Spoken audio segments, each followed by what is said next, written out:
Hello, I'm William Michael of the Classical Liberal Arts Academy, and today I'd like to respond to a contact I received, which I think is representative of many contacts I receive, from a homeschooling parent asking for some advice about educating a child in the midst of what the parent considers to be unusual circumstances.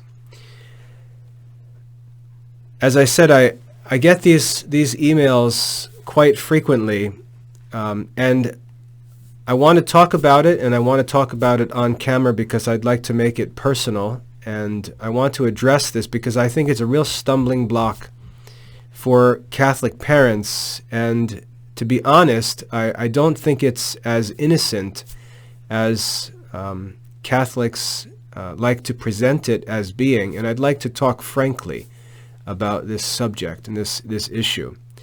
First of all, we can imagine all of these different circumstances in which parents find themselves trying to raise children.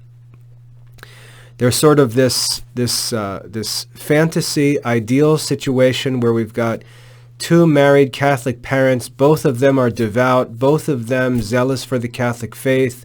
They live in an isolated environment where there's all Catholic influences, and the children are raised in this happy little snow globe of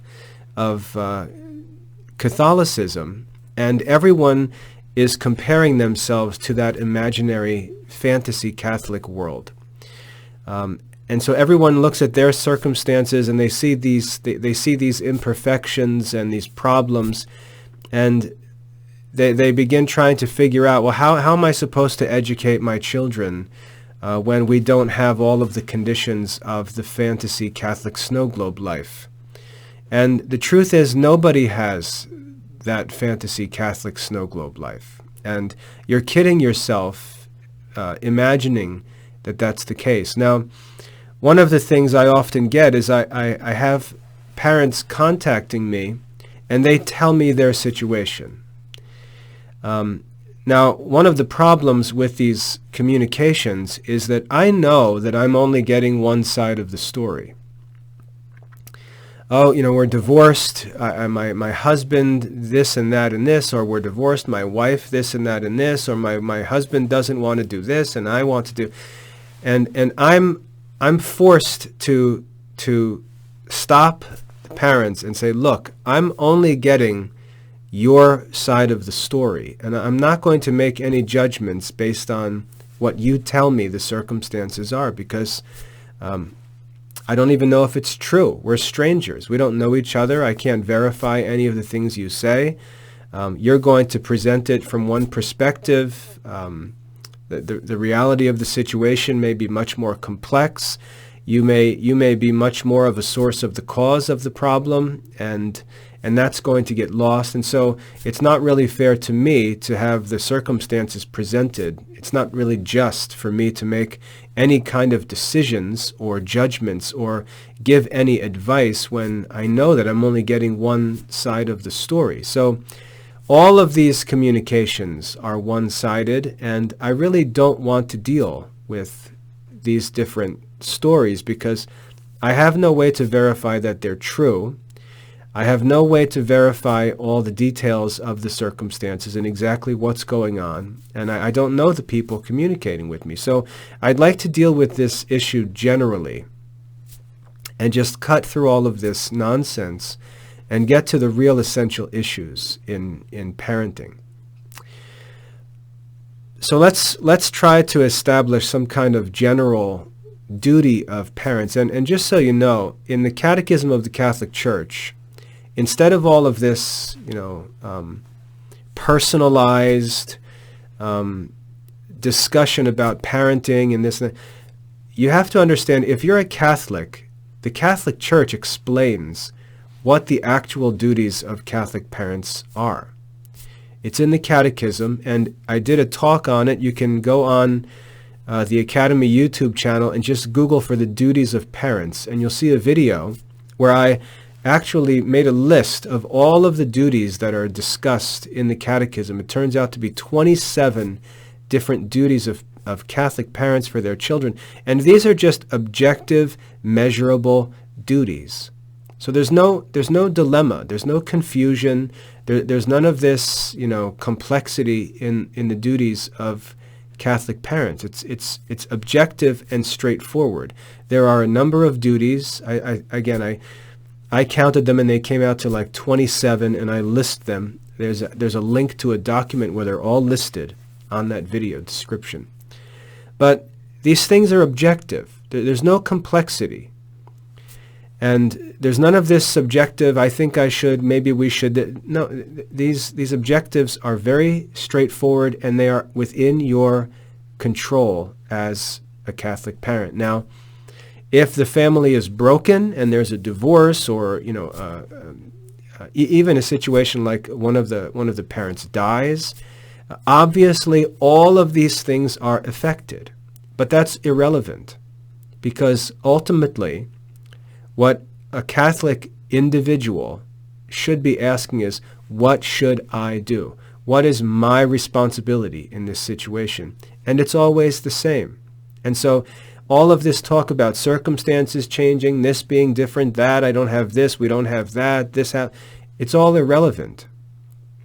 It's all irrelevant, because that fantasy snow globe world is not an essential part of the Catholic life. And it's assumed by the nature of what Christianity is, that there's never going to be, or almost never going to exist, a situation where this snow globe Catholic life is experienced by children. And so obviously the Catholic faith does not depend on those conditions, and they're really not that big of a deal.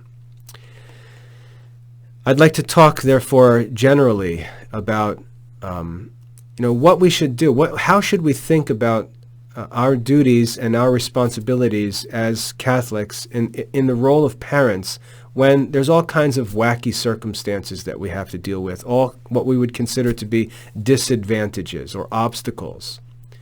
And the first thing is realize that those obstacles and disadvantages are the norm for the Christian life. They're the norm. So you shouldn't be thinking, oh, I found this obstacle, that's it, there's no hope. Or you also shouldn't be thinking, well, there are no obstacles, therefore we're going to have these results, because that thinking is not Christian. You're not thinking about children, about family life and things. You're not thinking about education from a Christian perspective, but you got these other ideas all mixed in there that are creating this educational philosophy that's not true. And you've got to learn to clear all that stuff out and get your mind right so that you can think clearly and actually do your job. That's the point that you have to get to, where you know what your job is and you can just focus on doing your job.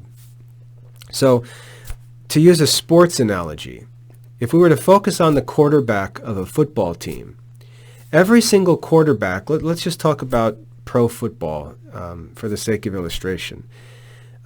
Every quarterback is working with a different team. He's got different linemen blocking for him. He's got different running backs behind him. He's got different receivers in the field. Every quarterback for every different team has a different collection of teammates around him. But the quarterback's job is always the same. He's got the same job, and he's judged based on whether or not he's capable of doing that job. If a quarterback is surrounded by bad players, his team is not going to win, but he can still be judged to be an effective or skilled quarterback. And normally those quarterbacks end up getting traded, or they sign with different teams, and they seek out a better collection of players around them, and then they have team success. But in family life, we don't get to change teams. So if we're surrounded by if we're not surrounded by the best players on our team, our team results are often going to be what they are, but we're still obligated before God to play our role and do our job on that team. And we're not responsible for the effects of the other players on the team We're going to be analyzed and judged based on our job, whether we did our job. And what most people do is they look at the other players on the team and they say, well, my receivers aren't any good, and my linemen don't block, and the running backs aren't very good, and so what am I supposed to do? Well, what you're supposed to do is run the right plays, make the right decisions, and see that your part of each play is carried out. That's what you're supposed to do. And what most people do is they simply use their surroundings and circumstances as an excuse for the reality that they're not even doing their own job well. And they're talking about these obstacles and imperfect circumstances as an excuse for why they're not doing their job well. And that's none of their business. Their job is to do their job. They can't control team results if they can't control all of the other players on the team. It's said of great players sometime that they make their teammates better. So that's the kind of things that we should be thinking about as parents. I can't control the team that I've been given, and that team, I'll talk about it in a little bit, that team is ultimately given to me by God's providence. And God knows the real circumstances that I live in as a parent. He knows the real circumstances my children live in, and He's going to judge all of us individually relative to those circumstances. He's not going to judge me in some kind of absolute unconditional sense as if I should produce the same results as someone with different circumstances. I'm going to be judged based on whether or not I did my job, which is objective and measurable, whether I did my job in my circumstances, no matter what they might be. And that's how the Christian life actually works.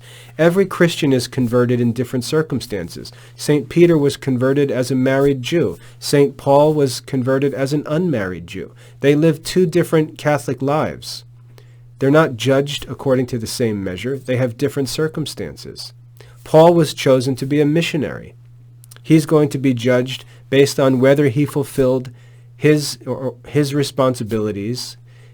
Given the gifts and graces that he was given, he's going to be judged for whether he did his job. So we're all given different circumstances, and that's just the norm in the Christian life. That's the norm. Many people don't want to acknowledge that we're not going to have the team results that we may desire. And so that what they normally do is, instead of focusing on doing their job and doing what's best, they start thinking and using all of their circumstances to justify doing less and less and less. And they use these obstacles as an excuse to not do their own job. And again, this kind of exposes this fake piety of like, what am I supposed to do? My husband is not this. Well, you're supposed to do the same thing. You're still an individual Catholic woman. You're supposed to do the same thing. Your job doesn't change. Or my wife left me and now I'm stuck in this. What am I supposed? You're supposed to do the same thing. You're supposed to fulfill the duties of a Catholic man. You're supposed to act like a Catholic man. It doesn't matter what the circumstances are. Now, a lot of this trouble is caused by, the modern mindset, which is not a wise mindset. If we go back to even pre-Christian times and learn about Stoicism, we can learn an important worldview that was developed as a result of moral philosophy before Christianity even arrived. And so it was sort of the context into which Christian evangelization came in the ancient world. Wise men understood these things morally, and they developed a moral philosophy for how to live and how to think about life. And this is the moral aspect of Stoicism, which I really would argue Catholics need to learn first before they even get into talking about questions of Catholic life and duties and things like that. The Stoic mindset, morally speaking, is very simple to understand. We basically understand that not everything is in our control, that everything is ultimately in God's control and is influenced by the free actions of other people around us. And therefore, the mixture of circumstances that we live in the midst of and face is different for every individual person. And it's none of our business, really, because it just is what it is. It's God's will for us, and we have obligations to fulfill and duties to carry out, regardless of those circumstances. That's where the merit of the Christian life comes from, because we continue to fulfill our duties as individuals, regardless of our circumstances. And nevertheless, when we fulfill our duties as Catholics, if other influences cause the results that we desire, or the results that we deserve to not come to pass, we understand that that's not our fault, and we understand that there are other influences that affect outcomes, and we're content even when the results don't come out as we would wish, because we don't set our affections and desires on them in an unreasonable way. We understand that there are other influences involved, and therefore our expectations are guided by reason. We set expectations reasonably. We don't allow ourselves to expect or desire things that are not in our control. We understand that they're not in our control, and we keep ourselves distanced from them emotionally because we don't know how they're going to turn out. And we just focus on doing what's right in every situation. We focus on our duty. We focus on keeping God's commandments, doing what's right, doing everything within our ability, and then we leave the results to God's providence because we understand that they're not completely in our control.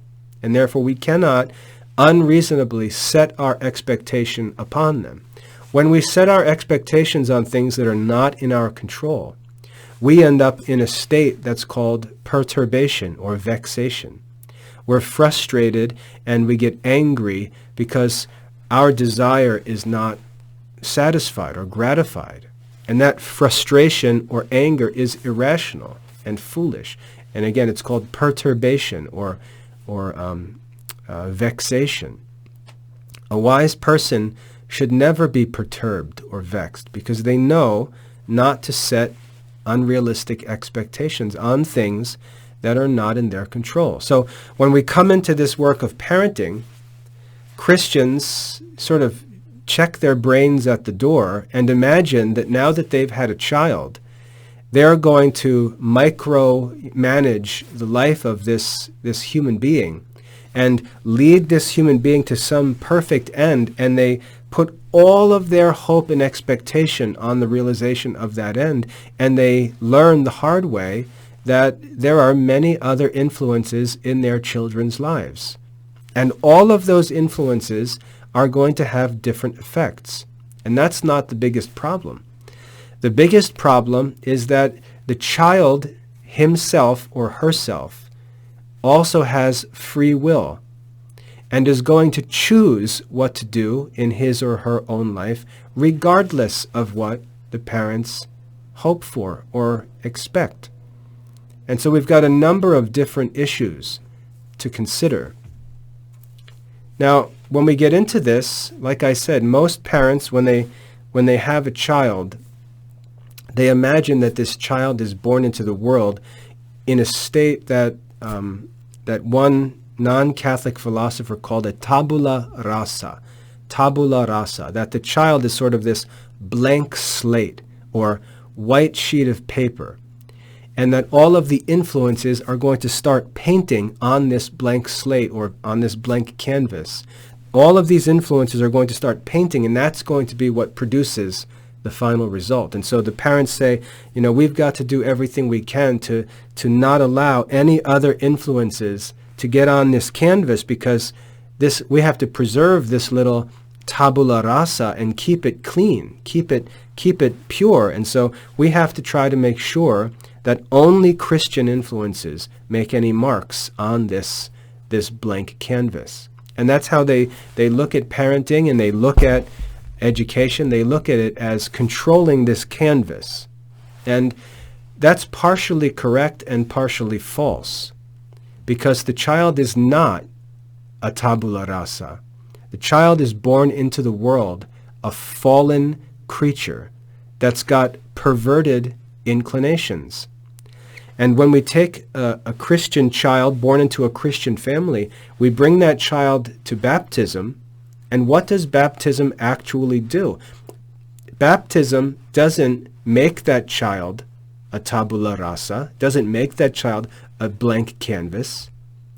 It washes away the guilt of original sin and initiates that child into a life where the child has access to grace through the sacraments and sacramentals in the church if the child grows up and makes proper use of them.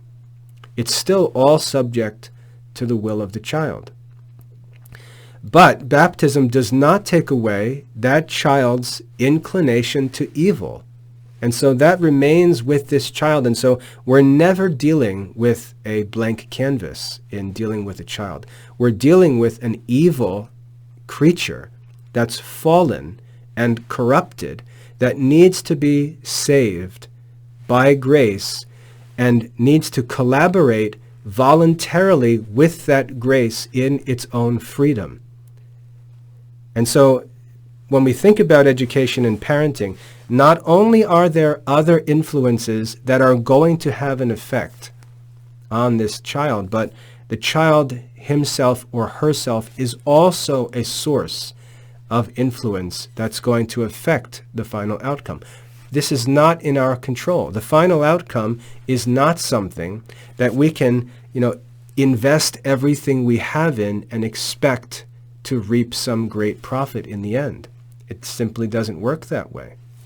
We can hope that, but it's an unrealistic, unreasonable expectation, and it's contrary to the actual teaching of the Christian faith, which explains all of this for us and tells us the nature of each individual person, tells us the nature of our children, and guards us or warns us of these unrealistic expectations. So our own children are going to grow up and make decisions in their own freedom. Our own children are going to have all different sources of influences on them as they grow up. For a time in their life, to some degree, we're going to be able to control those influences because obviously that's one of the duties of parents, to try reasonably to protect a child from harmful influences. But ultimately, the day is going to come where that child is free to simply walk away from the parents and choose to follow whatever influences he or she desires. So this expectation or this vision of parenting and education is simply not a true Christian vision. And that's the beginning of the errors. That's the beginning of the troubles. Now, people who have that perspective, they imagine that the only hope that they could have is to live in this perfect Catholic fantasy snow globe where there's no bad influences. And in homeschooling, many families, there's different motives for homeschooling. Some of them are good and right. Some of them are foolish and based on bad principles. Some parents enter into homeschooling because they imagine that they can create this snow globe and they can control the outcome of their children's life. And while there may be, some happy endings to these stories that we can find and point to, there are just as many bad endings to these stories because it just doesn't work that way. The work of education and parenting, it's not that simple. Christianity is more complex. If Christian parents, or if any parents could just do this, this, and this, and produce good people, the gospel wouldn't be necessary. The sacraments wouldn't be necessary. All of these things, virtues like patience, wouldn't be necessary. If all we had to do was, line up all of the lessons in the right row and buy the right books and line them all up in the right order, and then just walk the child through them like an assembly line, and in the end we just plop out this perfect product. It doesn't work like that. But many homeschool families, I would say most homeschool families, enter into homeschooling imagining that their little homeschool is going to be like a snow globe where they raise these little saints. They even say that. They say they're raising saints. which contradicts the whole nature of what a saint actually is. And no one can raise a saint, because the children have free will, and they're subject to all kinds of influences, and at some point they're going to have to choose to be holy. That's why when someone asked St. Thomas Aquinas what needs to be done to become a saint, he didn't say, oh, well, that's easy. What you need to do first is, he didn't give some curriculum or plan for how to become a saint, because that's not how it works. He said, very simply, you, individually, you must will it. That's how someone becomes a saint. So no one is in the business of making saints or raising saints. And people who say that, they reveal a flaw in their thinking, which I think is the source of all kinds of bad decisions and mistakes that develop over time. So they have this snow globe mentality, and then what they look for is they look for a homeschool program that markets to, that caters to this snow globe perspective. And if they can't get everything right, if they can't create what they perceive to be the snow globe environment, then they just think, oh, it's hopeless, and they usually just give up. And it's just an excuse for them to do that, to give up on the actual work of a Christian adult, which is to evangelize not just their child, but everybody. So that's the problem with this snow globe mentality. And like I said, when people contact me and say, well, I'm not sure what to do because I want to educate my child. I'm thinking about homeschooling, but our circumstances. What I'm thinking to myself is, no duh. Who cares what the circumstances are? The only thing that you should be concerned with is, what is my job and how can I fulfill my job? How can I do my job? How can I fulfill my duties towards this child or towards my children? That's the only thing that you should be thinking about. What are my objective duties and how can I fulfill them? And it's very easy to understand our duties, and I think it's very easy to fulfill them, because once we free ourselves from these false expectations which constantly torment us and make us feel like we can never know what to do, once we free ourselves from that wrong approach, we can actually think clearly and go to bed at night knowing that we did what we were supposed to do. Think about it. The world outside of our family is going to be constantly changing. That's just the necessary nature of secular life. There's constant change. The market changes. Geographically, things change.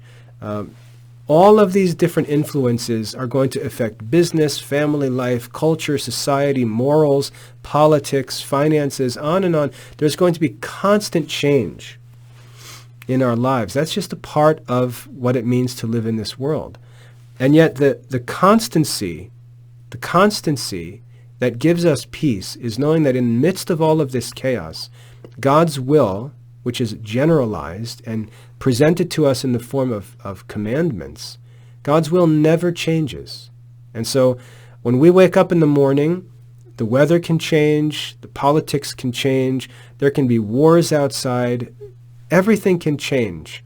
But our duty in this world remains the same. It's to fear God and keep his commandments. It's very simple. And so when we look at a child and we say, what should I do? What do I need to do for this child? The answer is very simple. You need to follow the golden rule. You need to be to that child what you would want a father or a mother to be to you. That's what you need to be. It's very, very simple. You need to be to that person what you would want another person to be to you in the same situation. When it comes to education, you need to give that child the best education that you possibly can. The best education that's within your power, that's what you should provide for that child. And it's independent of external influences, because you can't control these things. So, for example, if you say, well, my spouse and I are divorced, and the kids are back and forth between different places, so So a couple weeks they might be with me, or at a certain time of the year they're with me, and then at other times they're with their parents and my spouse, my ex-spouse. They're not very devout, and they've remarried, and the new spouse is not even a Christian, and now my kids go there, and they have that's reality. Everybody's got their own recipe of reality that they deal with. In my situation, for example. You can zoom in on my family life and say, look at this couple, right? Mr. and Mrs. Michael. Mr. Michael is a Catholic classicist. Mrs. Michael is a Catholic classicist. Mr. Michael is a lay Dominican. Mrs. Michael is a lay Dominican. They've been together since they were 17 years old. They went to college together.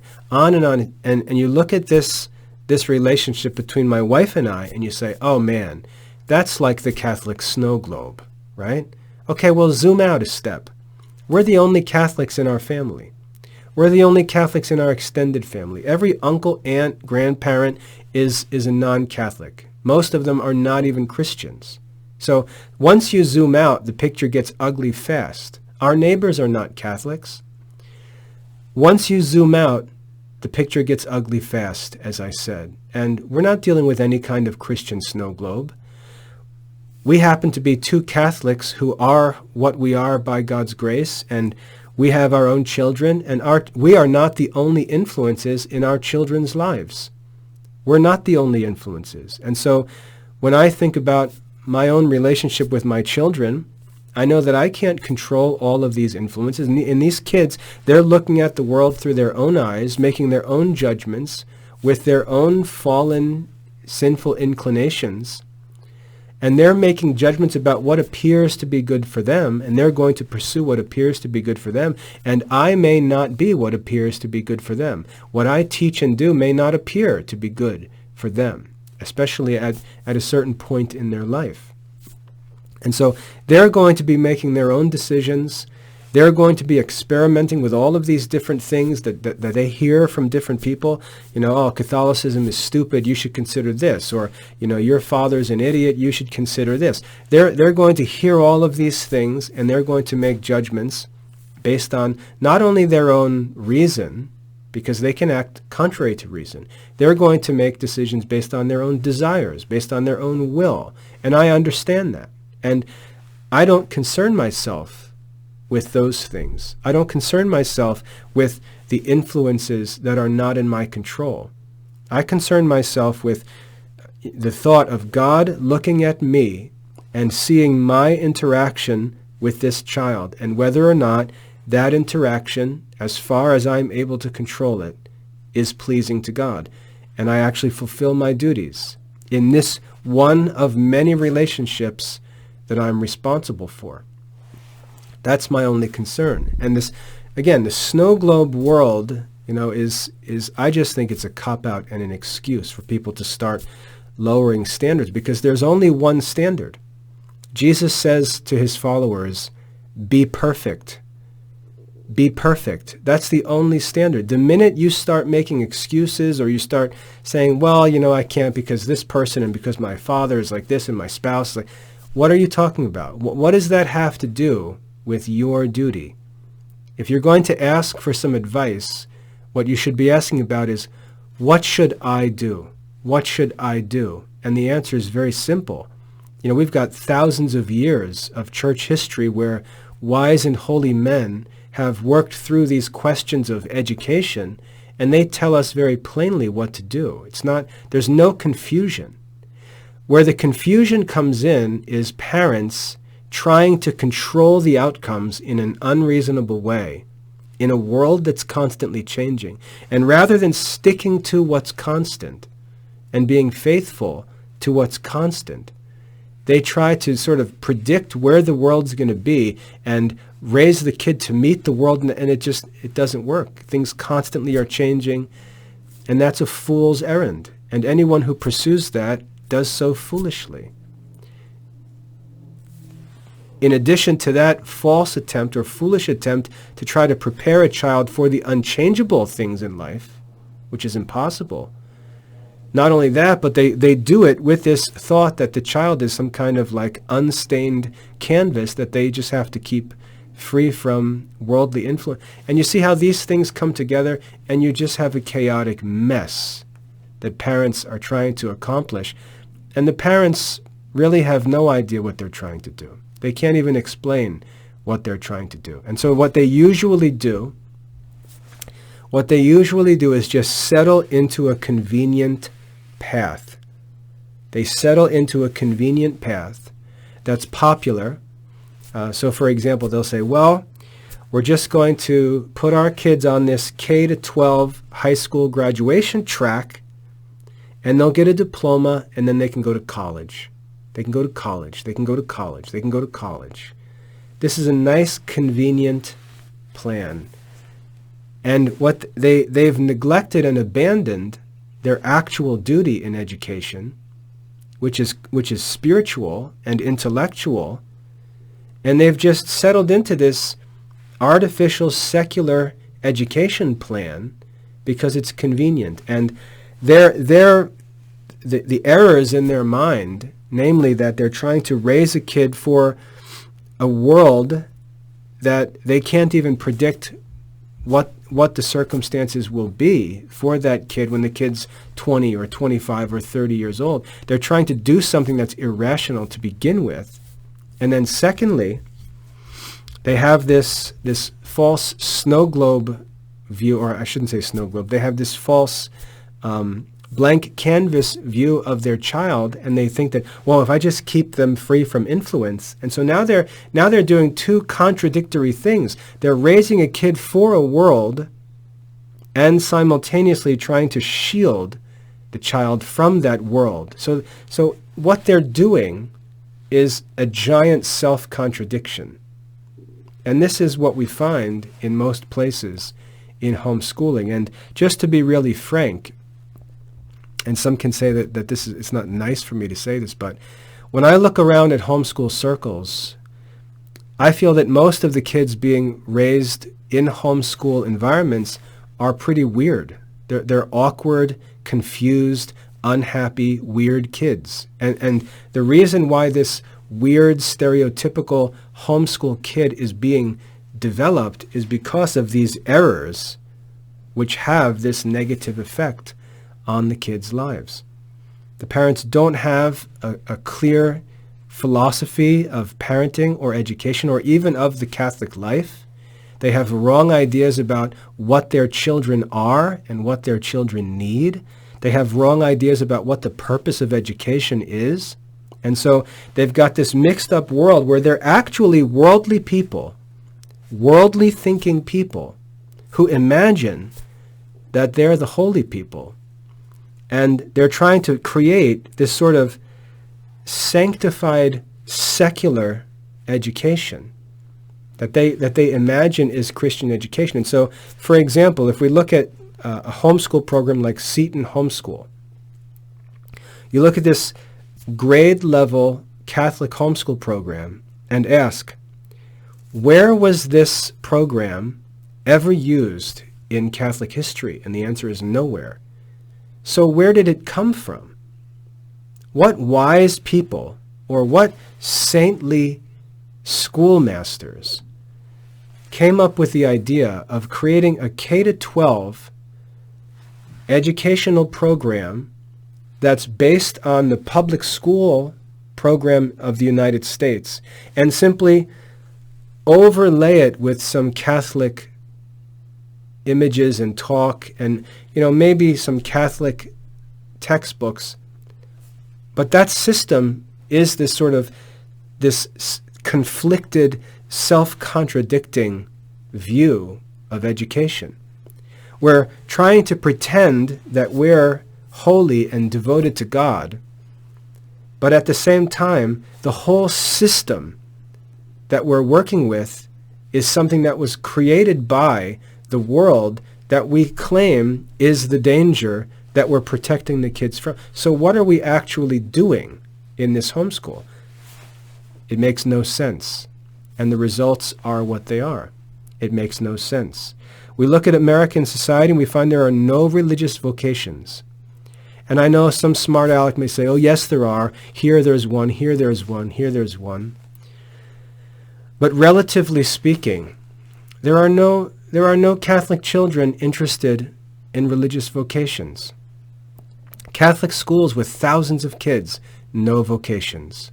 Catholic homeschools, thousands and thousands of Catholic homeschools, relatively zero vocations. Obviously something's wrong. Obviously something's not right. That there's just no children, no young adults interested in devoting their life to religion, and yet all throughout history there were. Something's not right.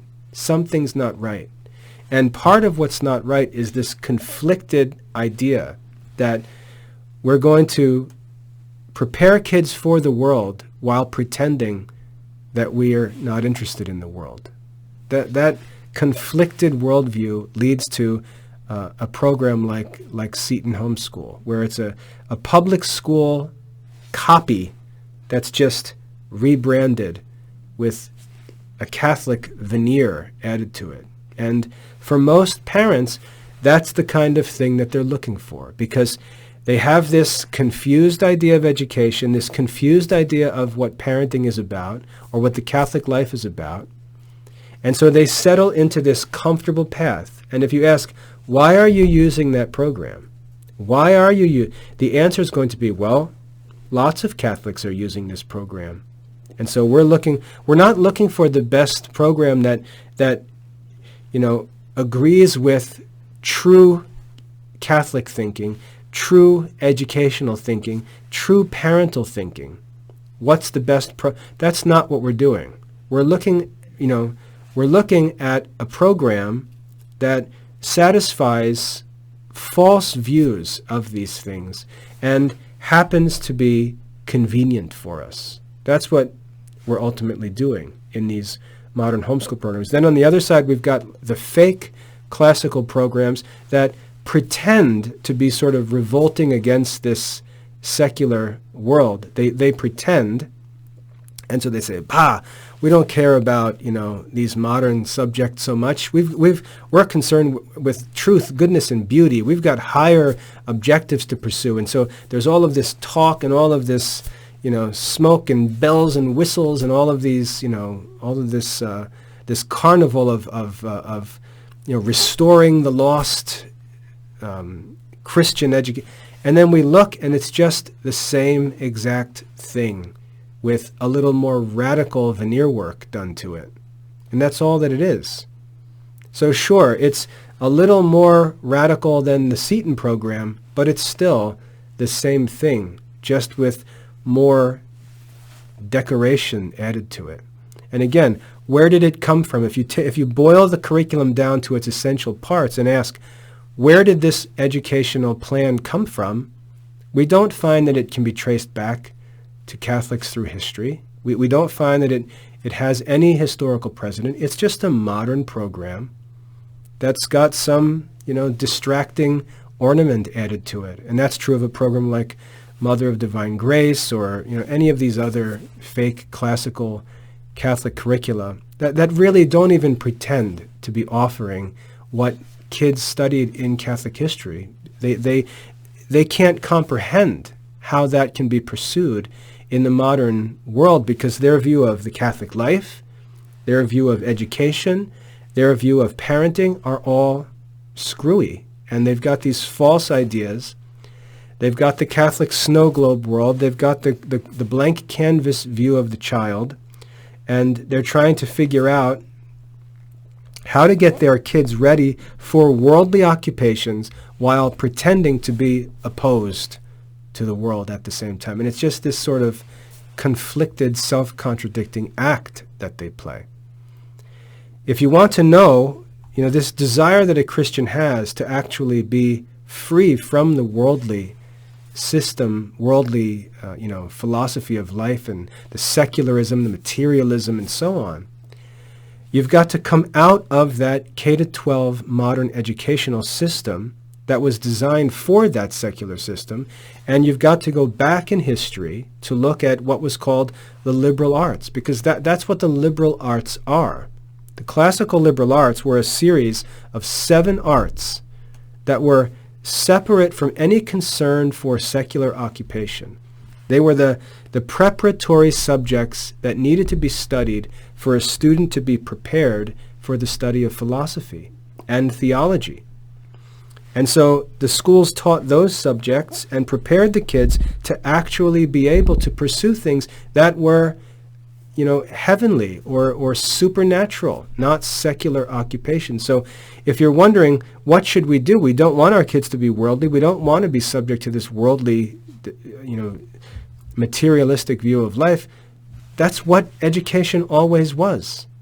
What you're doing with these K-12 programs and these fake classical you're just kidding yourself, pretending to be somehow averse to this worldliness, when, if you're honest, everything you're doing has as its end getting a kid ready to just go to college or go find a job with a high school diploma.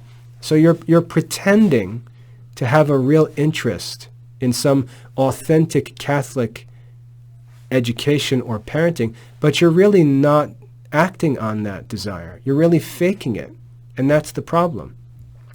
If you would deal with the real thing, if you would address the real problems and think about the real solutions and be willing to actually pursue those real solutions, you'd find it's very simple. It's been done for centuries and centuries and centuries. But there are errors in the way you think and your approach to these things that cause you to make decisions that are false and that can't be justified and that are self-contradicting and so on. And the results are going to be worse than they could be because, again, this is all given in the context of the child's free will and taking into consideration all of the other influences on the child. Here's the problem. Now the child is going to experience all of these different influences, and the child in his or her own freedom is going to make decisions. But what you're presenting to your child as Catholicism is not what should be presented to that child as Catholicism. You're presenting this cheesy K-12 homeschool program with some Catholic pictures and, maybe some supplementary religion courses kind of awkwardly tacked onto it. You're presenting this confused, shallow, disorganized education as Catholicism. And that's the testimony of Catholicism in this child's judgment as they look at the world and think about what appears to them to be best. You're actually presenting them with something that is inferior to other secular options. And then you're going to act like something is wrong because the child is choosing something else and judging something else to be better. The child is actually making a good judgment, a true judgment. What they're pursuing is actually better than this gobbledygook, confused, self-contradicting nonsense that you've chosen to call Catholic education. And you're flattering yourself, saying, "I don't know what's wrong. We bought the Seton books. We signed up for the Mother of Divine Grace curriculum. We don't understand what's going on." Well, you've given a faulty presentation of religion to your children, and that's caused them to evaluate it if they're honest. And many of these kids are actually honest, reasonable judges in these things, and they see something as being superior. Secular learning to them may appear superior because it's more honest, it's more inquisitive, it's more reasonable, and so on. And you consider them abandoning the faith or being liberals because they're and you've created this dilemma, and they don't even have the opportunity to evaluate real Catholic learning and philosophy because it's not presented to them, because of this fake, shallow approach that you're using under the influence of errors and excuses and imaginary obstacles that you should be ignoring as a homeschool parent with your children. If we go back to the classical liberal arts, we see that there's a timeless system of education. And rather than talking about the saints with all this shallow nonsense, We can say, this is what St. Thomas Aquinas and St. Dominic and all of these other saints, St. Augustine, this is what they actually studied. This is what they actually studied. This is the learning and wisdom that took over the world in the early patristic times, in the medieval ages. This is the actual brand of Catholicism that those great influential men held. Not this cheesy K-12 stuff, not this fake classical Catholic education. This is the real stuff. Studying the art of grammar and the classical languages and understanding how the scriptures relate to the classical languages and how Catholic teaching comes from the study of the original scriptures and so on. And seeing that it's objective and it's not our opinion. It's objective based on the rules of grammar and interpretation and things like that. Studying the art of reasoning and being able to see that other ideas, other influences are demonstrably false. And not thinking that everybody's got their own opinion, everybody's got their own beliefs, you believe this, I believe, but learning that these beliefs are not all equal. They're not all equally reasonable or probable.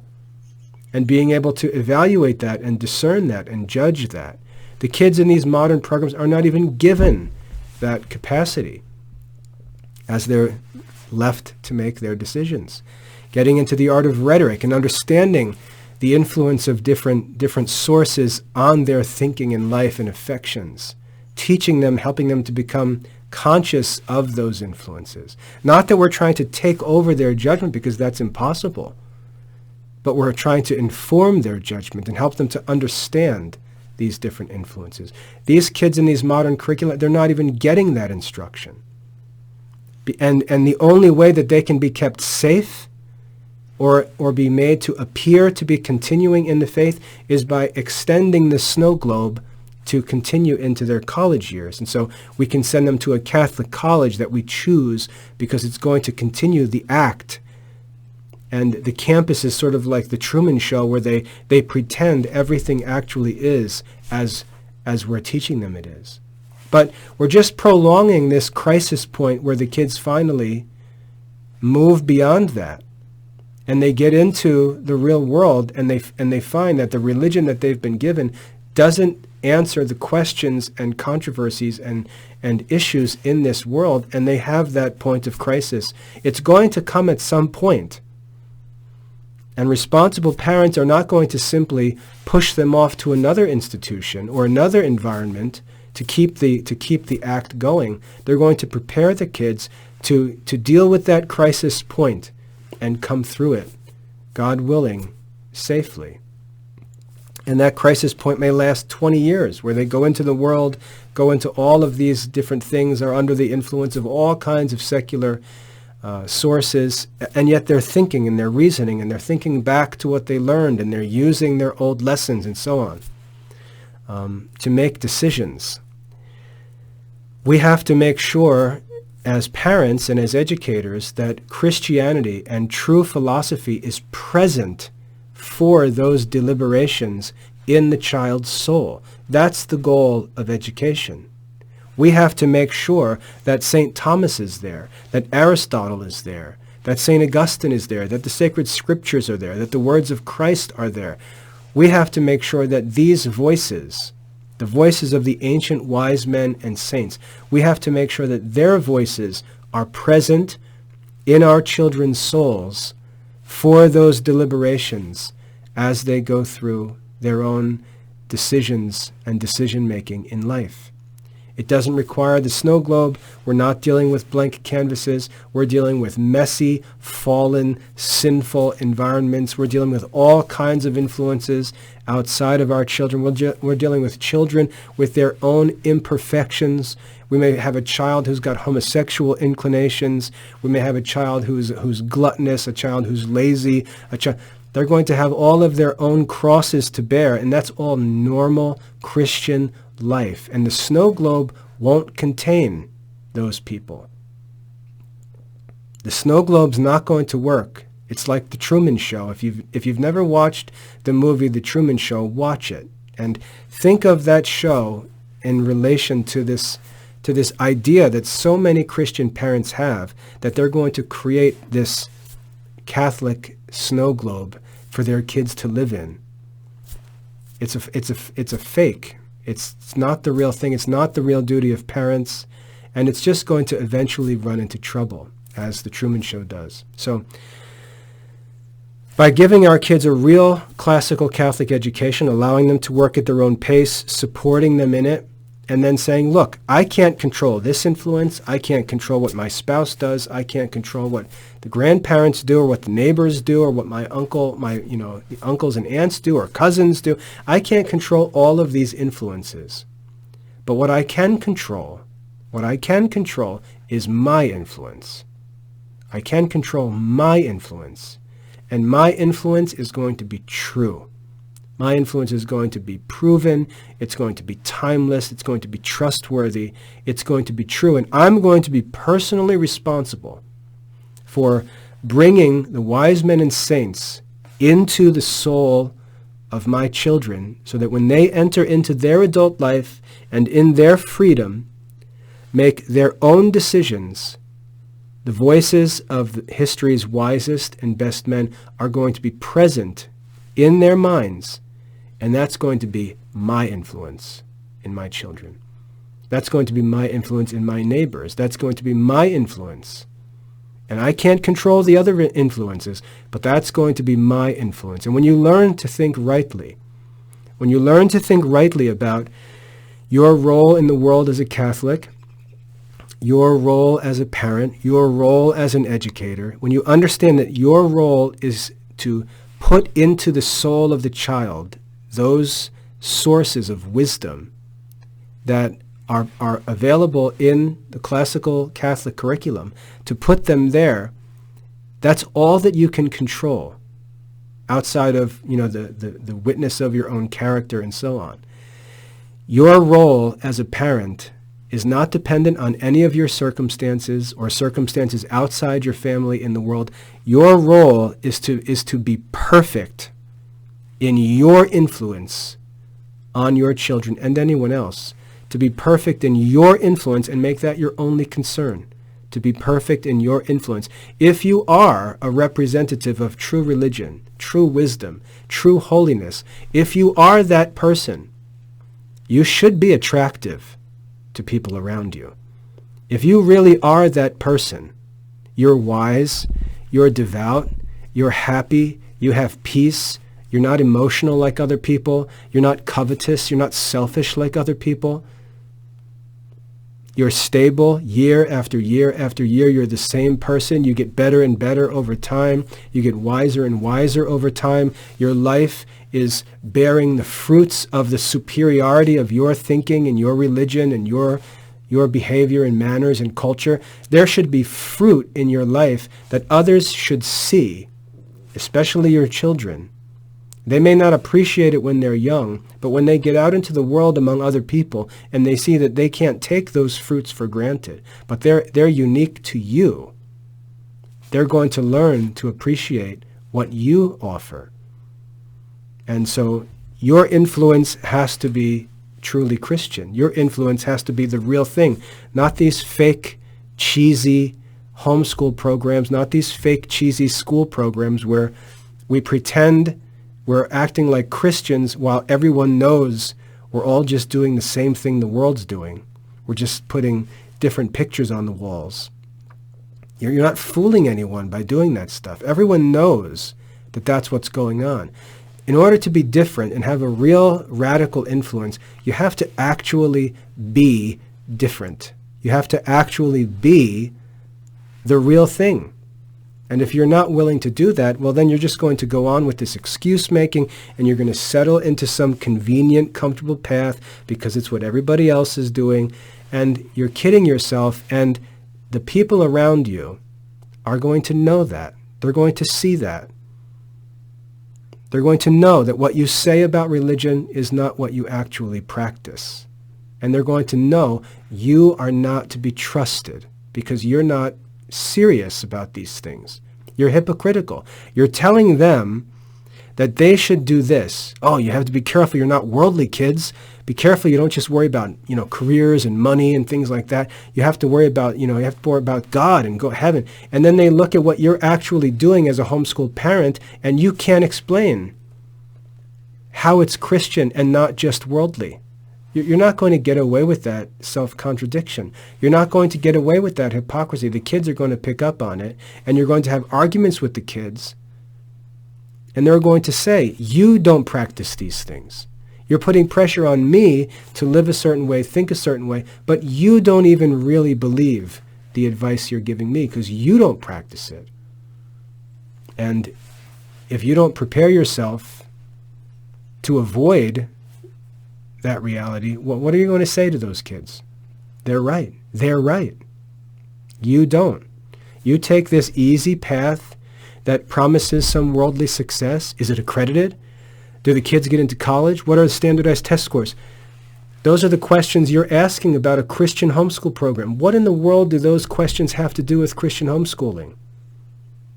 And why are you pretending to have some interest in Christian homeschooling when you're asking the same questions that worldly parents are asking of secular private schools? You're not going to kid anybody. You're not kidding anybody. You're not going to get away with that. The kids aren't stupid. They're made in the image of God with understanding and reasoning and free will. They're not stupid. And when these crisis points come, you're going to have presented a very weak argument for Christianity. And that's the goal of Christian parenting and education, is to present the strongest and most perfect testimony and representation for Christianity. And it's not going to be you. It's not going to be you. It's going to be the wise men and saints who have already proven themselves, who have influenced world history, who have influenced the world and directed temporal affairs according to God's will. They're the most attractive and influential Christians. I'm a Christian. I'm a Catholic, I should say. Regardless of any discouragements or distractions in the church or among other Catholics, I'm a Catholic because of the testimony and witness and wisdom of the saints. That will always keep me Catholic. And your children need that same support, that same counsel, that same example, and so on. Providing them with that is the goal of education. Understanding all of those other influences are inevitable is part of Christian education. Understanding that your children are not blank canvases, but are themselves evil and inclined to sin, that's a part of making true and good decisions as a Catholic parent. Understanding that your children have the freedom when they become adults to make their own choices in life, that's part of real Christian parenting and education. And the fake snow globe act, the fake Christian culture, it's all going to be exposed when the kids hit adulthood and they're free to do whatever they want and make judgments based on what really looks to be true. And they just break out of that snow globe you've tried to create and find a world that's nothing like you said it was. And we need to make sure we're preparing kids to be Christians in that real world and not trying to create this Truman Show for them to live in. And if they get out of it, they're lost. So it doesn't matter what your circumstances are. It doesn't matter what your marital status is. It doesn't matter, what influences are in your children's lives. All of those things are normal for the Christian life, and they're not in your control. Or if they are in your control, then you need to do what you can. But as many of them or most of them are not in your control, what is in your control is your own personal influence. Your own personal decisions, your own personal choices, and the influence that you make in that child's life. That's all that you can control. And if you want that influence to be the best possible influence, the only source for education is the classical liberal arts, classical Catholic philosophy and theology, and that's what we offer in the Classical Liberal Arts Academy. It's the only thing that existed in history. People will say, oh, there's lots of... No, there's not. There are not many different ways. That's not true. They're only saying that because they need that to be true. It's not true historically. There weren't 50 different philosophies of education in the lives of saints and wise men. There was one system of education. and it's the classical liberal arts and the study of classical philosophy and Catholic theology. And that's what we offer in the Classical Liberal Arts Academy. Your children are free to work at their own pace. They have support and help if they need it.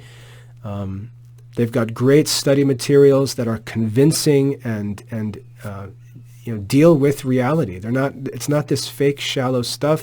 We radically stand apart from this modern education and all of its materialistic anxiety and concern just to find a place materially. And by God's grace, the Classical Liberal Arts Academy has already begun to and will, I believe, continue to raise up religious vocations. Not because we're raising saints, not because we make kids religious, but because we're going to equip the kids with the knowledge and the counsel that they need so that when they make their own decisions in their own free will, in light of all of the influences in the real world, they see and believe that Catholic theology and philosophy are in fact the best and the truth, and they pursue them voluntarily. So don't let the obstacles fool you. Don't let imperfect circumstances become an excuse for you or a justification for doing less. Rather, ask yourself, what is the best thing you can do to ensure that your individual influence is the best? And the answer is what Jesus taught us: be perfect. Be perfect. Seek to have the best influence you can. Don't worry about things that are not in your control, and make use of classical liberal arts curriculum to help you do that. I hope that's helpful. God bless.